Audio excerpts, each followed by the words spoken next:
Welcome back guys, my self Piyush Goyal, company secretary from Jaipur. दोस्तों, आज हम कवर करने वाले हैं बहुत ही इंपॉर्टेंट टॉपिक, जिसमें हम देखेंगे।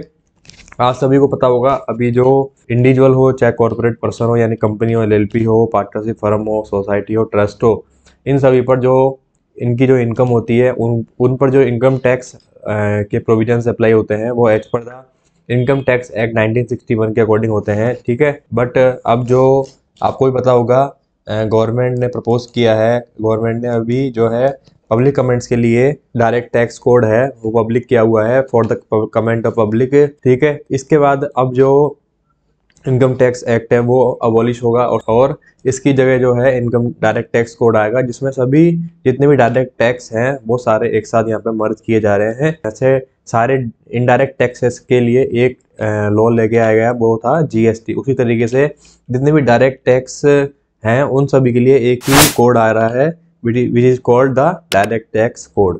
तो इसके अंदर क्या क्या न्यू इंट्रोडक्शन होगा, क्या चीज़ें बेनिफिशियल है, क्या बेनिफिशियल नहीं है, वो हम यहाँ पे सब कवर करने वाले हैं। और इसके ड्राफ्ट में क्या है, क्या न्यू इंक्लूजन्स किए गए हैं, वो भी हम यहाँ पे कवर करने वाले हैं गाइस। चलिए चलते हैं गाइस आगे, और आपको ईच एंड एवरी जो न्यू प्रपोजल्स हैं, न्यू प्रपोज्ड अमेंडमेंट्स हैं, वो इसके अंदर क्या लेके आने वाली है गवर्नमेंट, वो हम यहाँ पे देखने वाले हैं। ठीक है, सबसे पहले देखेंगे कि ये डायरेक्ट टैक्स कोड क्या अभी आया है, या ये डायरेक्ट टैक्स कोड की जो तैयारी है वो पहले से चल रही थी। तो डायरेक्ट टैक्स कोड फर्स्ट जो है, इसका ड्राफ्ट प्रपोज किया गया था to replace the income tax act 2009 के अंदर। 2010 के अंदर जो डायरेक्ट टैक्स कोड है वो इंट्रोड्यूस किया गया लोकसभा में पी चिदम्बरम ने। ठीक है, 2013 के अंदर डायरेक्ट टैक्स कोड इनकॉर्पोरेशन, उसमें सजेशंस दिए गए from stakeholders to improve the direct tax code. 2017 में 6 मेंबर टास्क फोर्स को सेटअप किया गया to draft new direct tax code in 2024।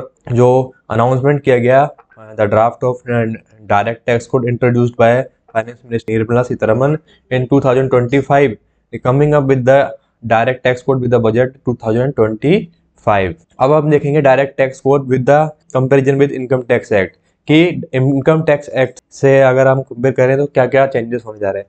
तो पहले जो इनकम टैक्स एक्ट में ओनली सीए ऑडिट कर सकता था बुक्स ऑफ अकाउंट्स की, but in direct tax code जो सीएमए एंड सीएस को भी यहाँ पावर दी गई है to audit the books of accounts. First जो एक अमेंडमेंट हुआ है वो ये है, in income tax act 1960 total number of section is 298। Income tax act में टोटल सेक्शंस हैं 298 एंड 14 शेड्यूल हैं, 23 चैप्टर्स हैं। ठीक है, और काफ़ी सारे सब सेक्शंस हैं, क्लोज हैं, सब क्लोज हैं। But in direct tax code only 319 sections हैं और 22 शेड्यूल्स हैं। यानी इनकम टैक्स एक्ट एलआईसी की मेच्योरिटी पर जो है इनकम टैक्स नहीं लगता था, बट डायरेक्ट टैक्स कोड में ये 5% से टैक्सेबल होगा। Objective of change in income tax, तो टैक्स स्ट्रक्चर जो है वो सिंप्लीफाइड करने की कोशिश की जाएगी डायरेक्ट टैक्स कोड में। एग्जिस्टिंग इनकम टैक्स एक्ट जो है वो बहुत ही पुराना है, और इसके अंदर जो है प्रोविजंस जो है इसके क्या हैं, पुराने हो चुके हैं। और then reduced the burden of tax as per the government in existing income tax act 1961, the middle class person bears the highest tax burden. So direct tax जो है गवर्नमेंट क्या करना चाहती है, टैक्स का बर्डन रिड्यूस करना चाहती है। अभी 1.2% क्या है टैक्सेस पे करते हैं, अगर डायरेक्ट टैक्स कोड आता है तो ये 7% तक बढ़ सकता है, और no exemption and no deduction. तो आपको करंट इनकम टैक्स एक्ट में बहुत ही कॉम्प्लेक्स है due to lots of exemption and deduction. As against direct tax code में कोई एग्जम्पशन डिडक्शन नहीं है। इनकम टैक्स एक्ट 1961 में ऑप्शन है new regime also reflecting the picture of direct tax code. Residential status, तो income tax act के अंदर जो है 3 रेजिडेंशियल स्टेटस होते थे, resident, ordinary resident, resident but not ordinary resident and non resident. But in direct tax code there only 2 category, resident and non resident only. ये बहुत ही अच्छा अमेंडमेंट है। Concept of year, income tax act 1961 में concept था केवल assessment year का, previous year का।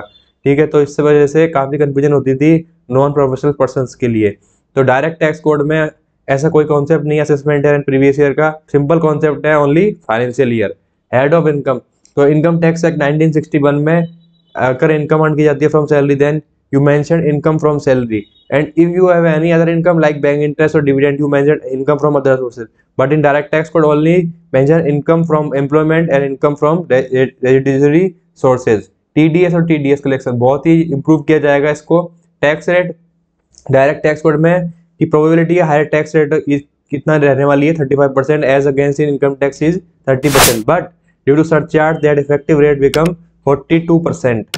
ठीक है, no special rate of tax, कोई भी स्पेशल रेट ऑफ टैक्स नहीं आने वाली डायरेक्ट टैक्स कोड के अंदर। इससे क्या होगा, ये बहुत अच्छी प्रैक्टिस होने वाली है। Income of political parties, direct tax code में कोई प्रपोज चेंजेस नहीं किए गए हैं इनकम फ्रॉम पॉलिटिकल पार्टीज। तो I hope this video is very helpful for understanding about the direct tax code.